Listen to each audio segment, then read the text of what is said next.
I just tried the creamiest and cheesiest mac and cheese that I've ever had, and there is zero cream or cheese in it. It's 100% vegan, and I don't think anyone would ever know. This is Tabitha Brown's vegan mac and cheese recipe. Okay, first, I'm following along with the instructions that Merle left in her video.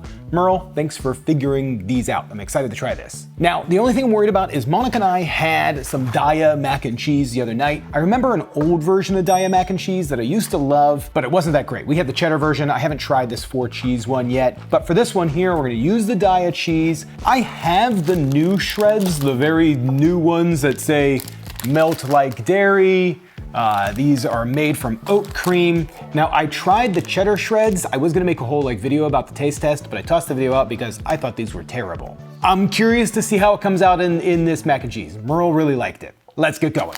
So first things first, this recipe uses mostly a potato and a squash. Now for the squash, Merle had some trouble peeling it, which I know these can be a real pain, so I wanted to share a tip. This makes it drastically easier to peel. First, you're just gonna take off the bottom of the squash and use a fork and poke holes in it all the way, all throughout. I'm gonna toss this into a bowl, into the microwave for about 3 minutes. Now while that's nuking, let's go ahead and just peel and cube our potato, toss it into a pot with some cold water. Now back to the squash, it's done. I kept the top on because this is where I'm going to stab it with a fork, and that's going to be my grip so I don't get squash hands. The skin of the squash reacts to your skin and creates kind of like a glue all over your hands, and it's real messy. Now using a peeler, peel. The peel comes off drastically easier now, which is totally worth you clicking the like and subscribe button and letting me know if you have an easier way to peel a squash. Once this is peeled, I'm just gonna cut it in half, remove the seeds. I'm gonna save those for later because I'm actually gonna toast them up. Cube this up, toss it into the water with the potatoes, kick on the heat and add your salt and herbs and spices. I'm just gonna use a combination of cayenne, nutmeg, black pepper, dry mustard, along with some oregano and basil. Now I'm just gonna stir, bring this to a boil, and let them boil for about 15 minutes. Now, like Merle, I'm gonna boil my pasta at around the same time. I'm using shells. I can only find these medium shells, which came out pretty big, but I'm okay with that. It worked good. The shells take about 13 minutes to boil, which is plenty of time for today's sponsor. So I have talked about coffee a lot on this show. It's one of my favorite things. I have it every single day, without question, a few times a day.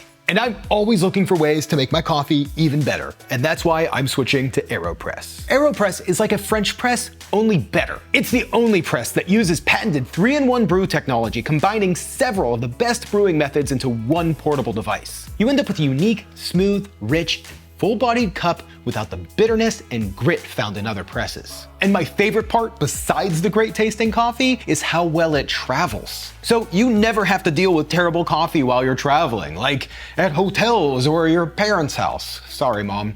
And because of that, AeroPress is the best reviewed coffee press on the planet with over 55,000 5-star reviews. This is everyone's favorite press, including baristas. So gang, AeroPress is shockingly affordable. It's less than 50 bucks. And we've got an incredible offer for our audience. Visit aeropress.com/Saucestache. That's AeroPress.com/Saucestache and save up to 20%. That's aeropress.com/Saucestache to save up to 20%. It's time to ditch the drive-through, toss that French press, and say yes to better mornings fueled by better coffee. AeroPress ships to the USA and over 60 countries around the world, and we thank AeroPress for sponsoring our show. Okay, we're back. The pasta and squash is done boiling. I'm gonna save about half a cup of the starchy water from the pasta and half a cup from the root veggies. Then we're gonna strain the pasta and squash and set those to the side. I'm gonna add that starchy water and about half of the potato and squash mixture into a blender and blend until smooth. Then add the rest of the root veg and about a quarter cup of vegetable stock and blend until even smoother. It's wild how creamy this comes out. I mean, it already looks like cheese. Now back to the stove in a large pot or Dutch oven. I'm gonna toss in 1 stick of vegan butter over a low heat, get that melted, and then add in the blended squash mixture, along with about a half cup of vegan yogurt. I'm using the Kite Hill unsweetened plain version, and if you've ever had this, it works great as a plain vegan yogurt, but it also works as a really good sour cream. Honestly, throw it on some tacos, you're gonna love it. Now I'm gonna add about a quarter cup of nooch, a bunch of garlic powder, and the vegan cheese. I'm using about 3/4 cup each, cheddar and mozzarella. Now I'm just gonna give it a stir. This is super cheesy. Add the pasta, give it a mix, and honestly, I was eating this up. Like Merle said, just like this, it's amazing. But mine came out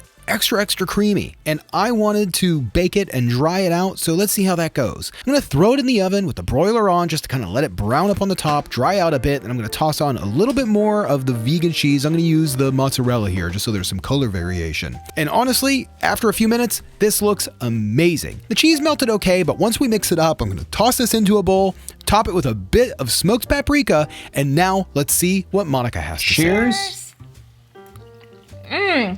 Rich, creamy, smooth, cheesy. Yeah. All the stuff. It's really good. It tastes like mac and cheese. Yeah. Like really creamy, soft in my mouth. It's not too like sharp or anything like that. It's just a nice like smooth cheese. Yeah. Super, super creamy. Doesn't have any potato remnants whatsoever. No, is that what this is? Yeah.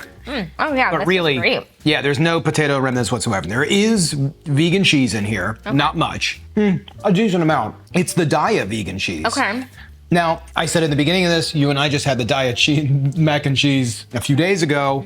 How would you describe that? I mean, that was a little hard to eat. And to be honest, it didn't make me feel good afterwards. Yeah, the cheese felt kind of gummy. Yeah. Right? Like it was like sticky, almost oozy. It wasn't that great. I didn't doctor it up. I didn't do anything to it. I wasn't a fan. Yeah, I just cooked it and threw the package in. I know a lot of people love that. People have rated it really highly. This cheese people have rated really highly, and I made like a, what's it called, where you take a tortilla and I made a quesadilla the other day, and it was okay, but I didn't think it was that great. Because I was gonna do a whole taste test of this new cheese, but once I tasted that, I was kind of like, well, then it's just a video bashing Daya, and I didn't really want to do that. Yeah, this is delicious. But this, like the mixture, like the whole cream mixture, I would love to have, like if somebody entered this into like a macaroni and cheese competition. I'm not lying. I mean, I think it would do really well. I think people would lose their mind. Like, what kind of cheese did you use?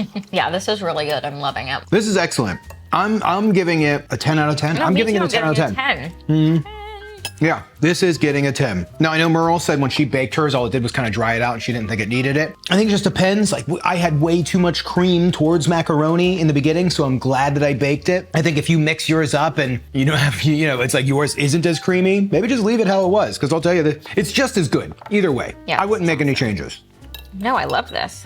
Excellent, and I'm getting full. Yeah, well, All right. this is for sure our dinner. This is our dinner. Okay, no, this is so good. I mean, like, boom. Oh, this is great, honey.